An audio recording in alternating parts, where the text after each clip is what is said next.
Të njëjtën më 28 shkurt 2019 praktikisht nuk pati histori. Në fushën sintetike të Aquavivas në territorin e San Marinos, përfaqësuesja e të rinjve allievi e Riminit dominoi me një 6-0 të pastër ndaj bashkëmoshatarëve të San Marino Academy.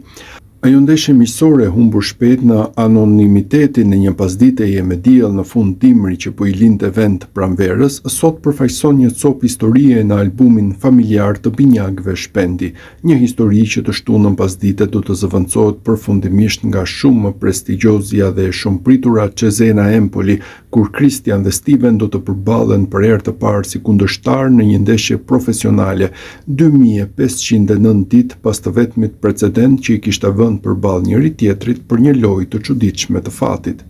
Disa javë para atij 28 shkurti 2019, vetëm Steven Shpendi u përzgjodh nga Andrea Evangelisti, trajneri përfaqësues allievi Rimini.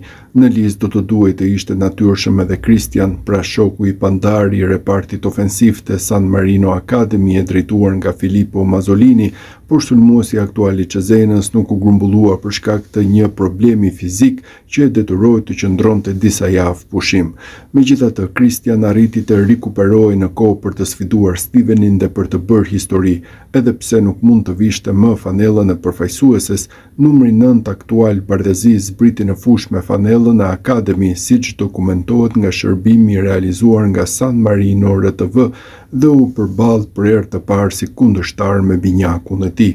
Lajmi është se asnjëri prej tyre nuk u shënua në tabelën e golshënuesve, sepse protagonisti I vërtetë I asaj ndeshjeje ishte Edoardo Bernardi, autori një triplete, I cili bindi pikërisht trajnerin Mazzolini.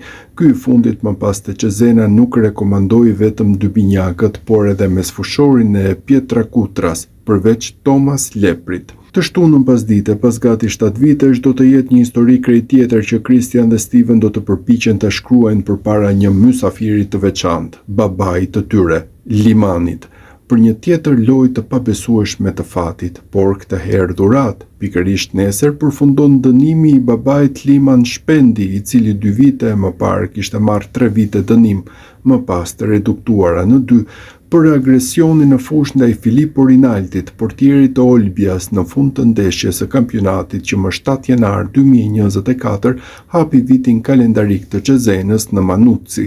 Ndeshja e parë që Liman Shpendi do të mund ta shijojë nga afër pas dënimit të gjatë do të jetë pikërisht ajo më e pritura nga e gjithë familja, gati të hyjë I gjitha në tribunat e stadiumit Orogel.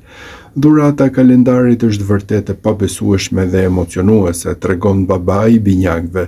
Mezi pres të kthehem në Manuzzi dhe t'i shoh duke luajtur. Pres një paraqitje të madhe nga të dy, por sigurisht unë do të tifoj për Cesenën. Ëndrroj një fitore për ta nisur mirë vitin. Le të themi se ideale do të ishte një 3-1 I bukur me gol të Stevenit. Dy binjakët I afrohen derbit familjar me të njëjtin numër golash në statistika. Të dy kanë realizuar nga 6 gola në pjesën e parë të sezonit, me Christianin që ka luajtur 2 ndeshje dhe 268 minuta më shumë se vëllai. Sulmuesi I Cesenës ka shënuar kundër Pescarës, Virtus Entelës, Sud Tirolit, Carrareses, Avelinus dhe Mantovës, ndërsa qendërsulmuesi I Empolit ka gjetur rrjetën ndaj Padovës, Carrareses, Sud Tirolit, Venecias, Catanzaros dhe Barit.